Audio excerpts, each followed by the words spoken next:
So, good morning, friends and colleagues. So it's Saturday morning here on the farm, and family has just woken up. I've made breakfast. Waffles are made. My wife is at the gym. My eldest is out somewhere trying to find Pokemons. He's not there, no. I think he went for a walk. The youngest one is in the sofa. He's not feeling that well, so we'll see. I'll leave him maybe with Paw Patrol or something on the TV. So I thought in this video I'll just take you along with me for a little ride to do some morning chores here. Saturday morning chores. We have a bale we need to drive, or 2 bales actually. We need to put some straw to the sheep, check on the layers. Basic morning chores here on a wonderful snowy Saturday morning.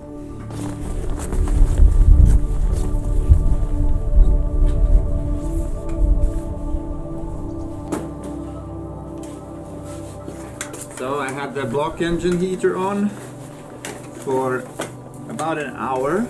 It's not very cold today. It's maybe -2 or -3 Celsius. An hour with the block heater should be just enough.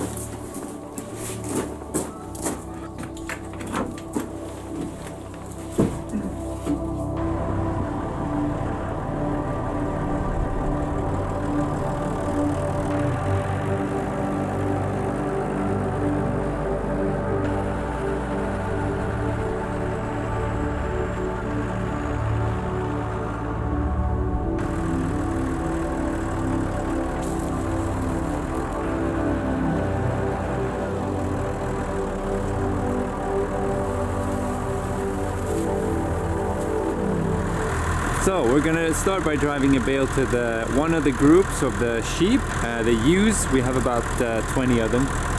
I just wanted to say one thing about all the plastic that you see around me. In many other places in the world you might make hay and just leave the bales without the wrapping, just the net lying outside or in storage inside somewhere. Why the plastic? Well, first of all, I don't have any good space under a roof to keep hay. So if I do make hay bales, they'll probably have to be outside. There's bound to be some spoilage.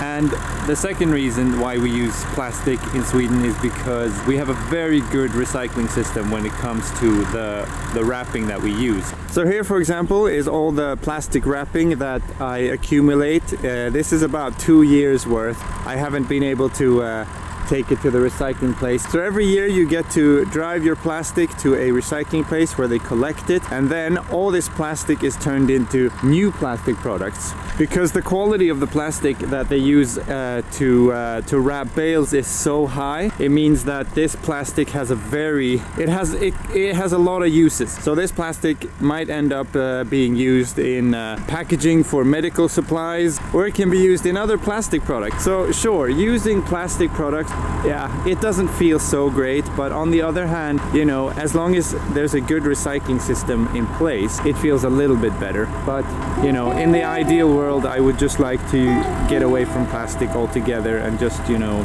yeah, just make hay and be able to keep it in a barn somewhere. But as with everything in life, you take what you have and you do the best with it.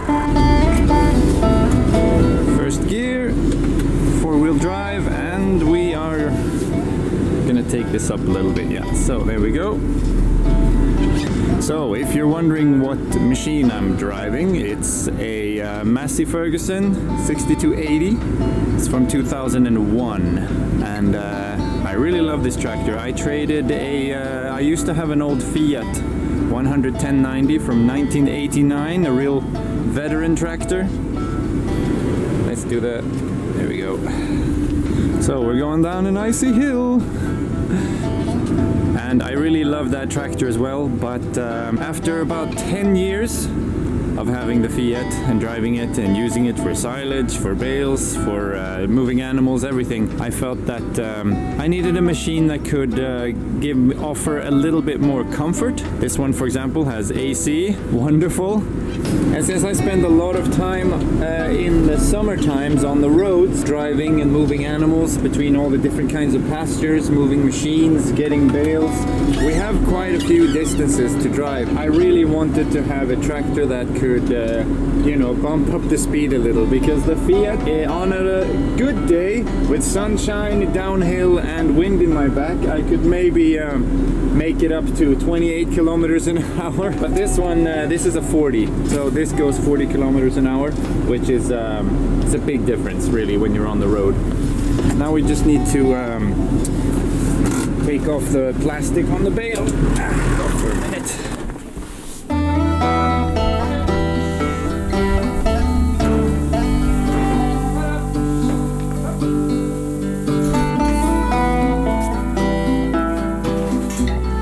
So as I mentioned in an earlier video, these are the ladies that are not being, what do you say? They're not lambing. This is about 40 ewes. We have another 20 on the other side of the street, and they have been with the ram for about a month in December. So hopefully in April, May, we'll get some lamb. It's the oldest heritage breed in Sweden. They grow very slowly. This is not a breed that is meant to produce a lot of meat and grow quickly, or even for their wool qualities. They're really wonderful grazers. They're super good at grazing brush, being able to raise their young ones and their lambs on very meager and what do you say, like less fertile grazing land.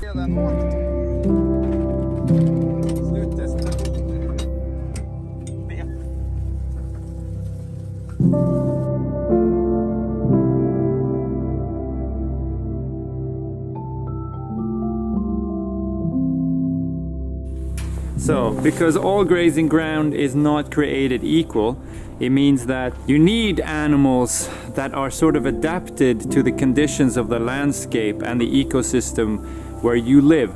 That's at least my philosophy and my take on this. The other side of the whole thing is that you have animals that are made for high production, and that means you need to have a high input farming system in order to maintain those animals and get them to grow and get them profitable.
I don't think most people know this, but actually Swedish farmers use, on a worldwide scale, we use the lowest amounts of antibiotics in farming. Of course, this is related to animal husbandry and keeping animals, so that's really something that we Swedish farmers take a lot of pride in, because trying to keep animals in a way that minimizes the spread of disease and minimizes having to use antibiotics ahead of a sickness or an illness, just like preemptively, is great, because antibiotic resistance, it's a huge problem. It's a huge problem. It's not only a huge problem for our generation, but it's going to be for future generations. When this fantastic medicine that we have developed and won't be able to cure and help people because we have overused it, and we're abusing it in order to produce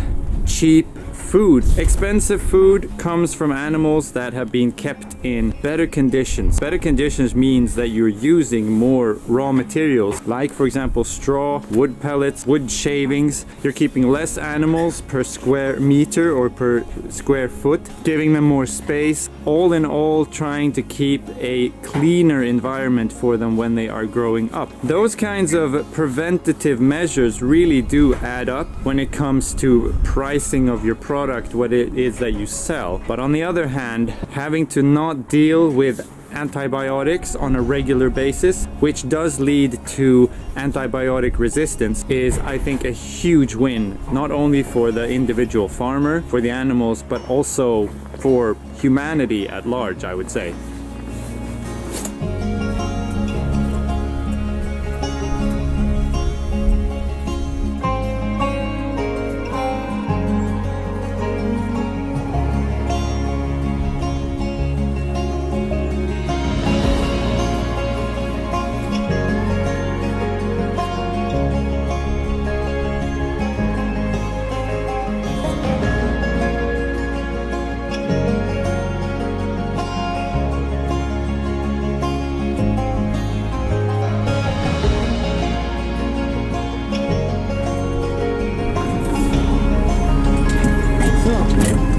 I like this tractor, but the only thing about it is that sometimes it does not want to switch gears from low to high. Let's see what it does now. Yeah, now it works, good. Sometimes you need to restart it. Electrical issues.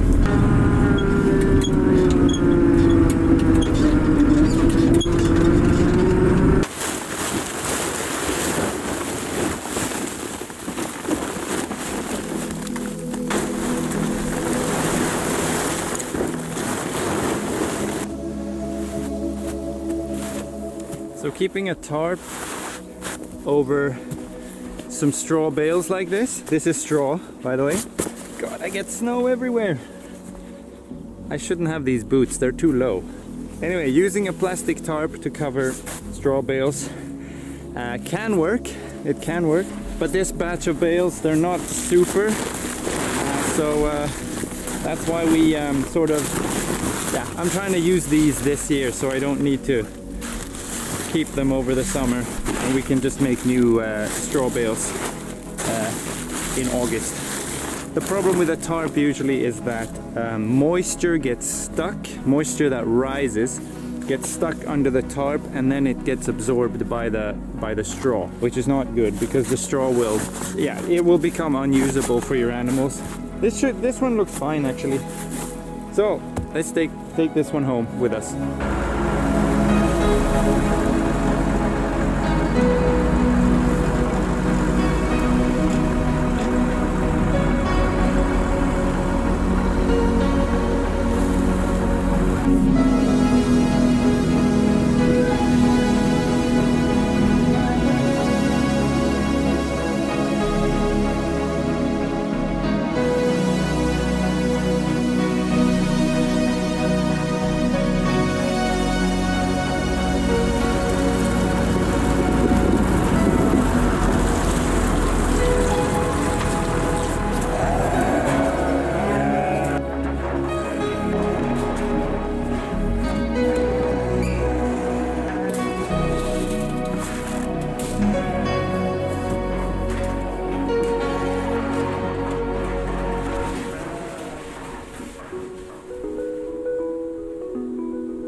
I'm a strange farmer because I don't have any arable land where I can put on, you know, animal manure or fertilizer and get the grass growing and get, you know, increase the protein levels and make really good forage. All I have at my disposal is these really biodiverse rich grass meadows that I can mow once a year and take a harvest from. In a way, this is really good for biodiversity, and in another way it's really good because I don't need to be driving all that much. I don't need to be sowing, I don't need to be cultivating, I don't need to be adding fertilizer or manure. All I do is one harvest in the summertime and then we leave it. It's left to be able to regrow, recuperate, and then I'll come back in the next year and take another harvest. This has worked for a lot of years, and it's really good because biodiversity has a chance to establish itself, and my needs of getting animal